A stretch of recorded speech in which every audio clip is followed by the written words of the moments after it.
বাটি দিয়ে কিভাবে চম্পা গলার ডিজাইন কাটিং করবেন খুব সহজ নিয়মে দেখিয়ে দিব। নতুনরাও একবার দেখলেই বাটি দিয়ে চম্পা গলার ডিজাইন কাটিং করে নিতে পারবেন। একটি ফিউজিং বক্রম দুই ভাঁজে সমান করে ভাঁজ করে নিতে হবে। তো এইভাবে যখন ভাঁজ করা হয়ে যাবে, এখন হচ্ছে উপরের থেকে গলার লম্বা দিবেন 6.5 ইঞ্চি এবং আড়ের মাপটা দিবেন 3.5 ইঞ্চি। উপরের দিকেও 3.5 ইঞ্চি এভাবে একটা চিহ্ন করে নেবেন। এখন একটা স্কেল নেবেন, স্কেলটা এখানে বসিয়ে সুন্দর করে চারকোনা একটা বক্স তৈরি করে নেবেন। তো এভাবে যখন বক্সটা তৈরি করা হয়ে যাবে, এখন হচ্ছে ডিজাইনটি করার জন্য এই নিচের থেকে 2.5 ইঞ্চিতে একটি চিহ্ন করে নিতে হবে। এরপর এখানে একটা স্কেল নেবেন, স্কেল দিয়ে এভাবে সুন্দর করে দাগ টেনে নেবেন।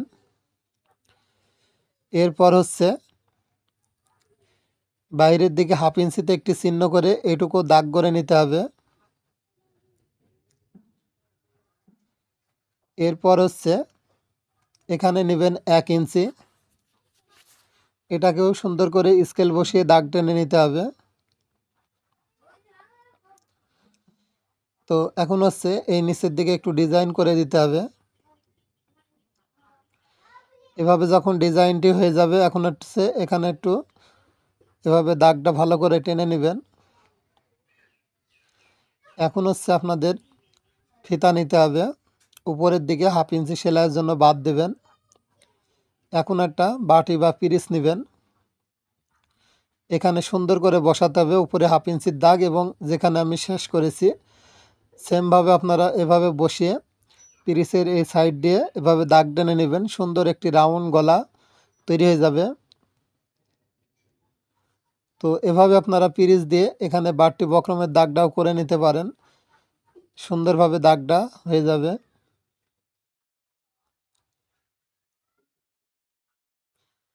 তো এভাবে হচ্ছে আপনারা দাগটা টেনে নিতে পারেন। দেখুন বাড়তি বক্রম নিয়েছি 1 ইঞ্চি, তো 1 ইঞ্চির বক্রমের মাপটা এখানে সেমভাবে এভাবে করে নেবেন, নিয়ে গলার ডিজাইনটি কাটিং করে নিতে হবে। তো এভাবে দাগ যখন হয়ে যাবে, গলার ডিজাইনটি কাটিং করে নেবেন। তো ভিউয়ার্স, ভিডিওটি ভালো লাগলে অবশ্যই ভিডিওতে একটি লাইক দিবেন। কোন জেলার থেকে আপনি চম্পা গলার কাটিংটি দেখলেন অবশ্যই আপনার জেলার নামটি কমেন্ট করবেন। এরকম ভিডিও বেশি বেশি দেখতে চাইলে পেজটি ফলো দিয়ে রাখবেন।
আজকে আপনাদের মুন্নি গলার ডিজাইন কাটিং করে দেখাবো খুব সহজ নিয়মে। নতুনরাও একবার দেখলেই মুন্নি গলা কাটিং করে নিতে পারবেন। তো প্রথমে একটি ফিউজিং বক্রম দুই ভাঁজে সমান করে ভাঁজ করে নেবেন। এরপর উপরের থেকে গলার লম্বা দিবেন 6.5 ইঞ্চি, আড়ের মাপটা দিবেন 3.5 ইঞ্চি। এই পাশেও 3.5 ইঞ্চিতে এভাবে চিহ্ন করে নিয়ে এখন একটা স্কেল নেবেন, স্কেল দিয়ে এভাবে দাগ টেনে নিতে হবে।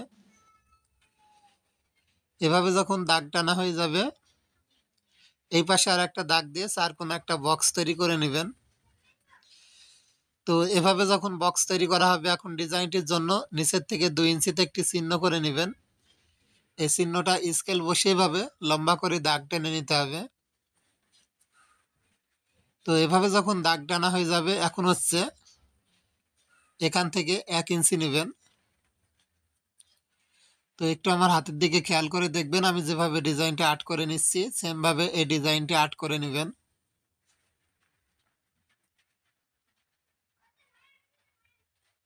তো এইভাবে এই ডিজাইনটুকু আর্ট করে নিতে হবে। এরপর এখান থেকে 1 ইঞ্চিতে একটি চিহ্ন করে নেবেন।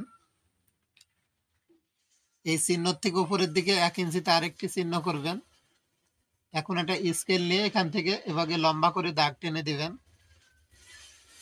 তো এখন স্কেলটা এভাবে একটু বাঁকা করে বসিয়ে এভাবে দাগ টেনে দিলে সুন্দর একটি গলার ডিজাইন তৈরি হয়ে যাবে। তো এখন এখানে বাড়তি বক্রম নিতে হবে 1 ইঞ্চি। তো 1 ইঞ্চির এই বক্রমটা সুন্দর করে এভাবে ডট ডট করে দাগ করে গলার ডিজাইনটি কাটিং করে নেবেন। তো ভিউয়ার্স, ছোট্ট একটি অনুরোধ থাকবে, অবশ্যই এই ভিডিওতে একটি লাইক দিবেন। ভিডিওটি কোন জেলা থেকে দেখছেন অবশ্যই আপনার জেলার নামটি কমেন্ট করবেন। আর এরকম গলার ডিজাইনের ভিডিও যদি প্রতিদিন দেখতে চান অবশ্যই আমার ফেসবুক পেজটি ফলো দিয়ে রাখবেন। আর ইউটিউব চ্যানেল থেকে দেখলে অবশ্যই চ্যানেলটি সাবস্ক্রাইব করবেন। প্রতিদিন নতুন নতুন গলার ডিজাইন আমি আপলোড করে থাকি। ধন্যবাদ।